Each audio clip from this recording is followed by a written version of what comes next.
As we age, the risk of stroke increases. Perhaps that comes as no surprise.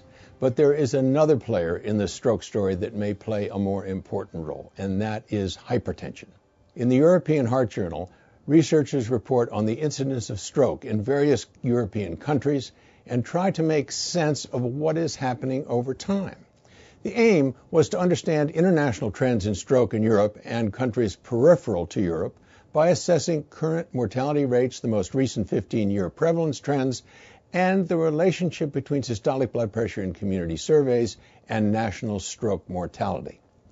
Total numbers of deaths by stroke and the age and sex-adjusted incident rates were obtained from the WHO and countries grouped together. A Bayesian linear mixed effect model was then constructed. The results, it turns out, are fascinating. It seems we have entered a period of rapidly increasing international inequality in stroke risk.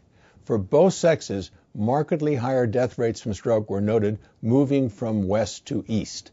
Countries with low stroke mortality in the latter 20th century, for example, France and Ireland, extended their downward trend, and countries with moderate and high mortality, such as Bulgaria, have on average seen unprecedented increases in death rates from stroke.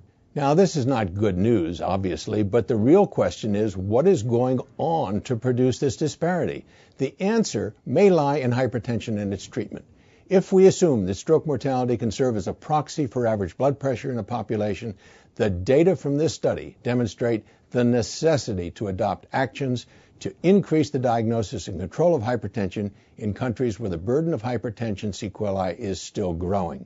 Policies to increase the rate of blood pressure control offer the best approach, while primary prevention strategies, of course, must also be implemented. I'm Peter Block, and this is a CardioSource Heart Minute.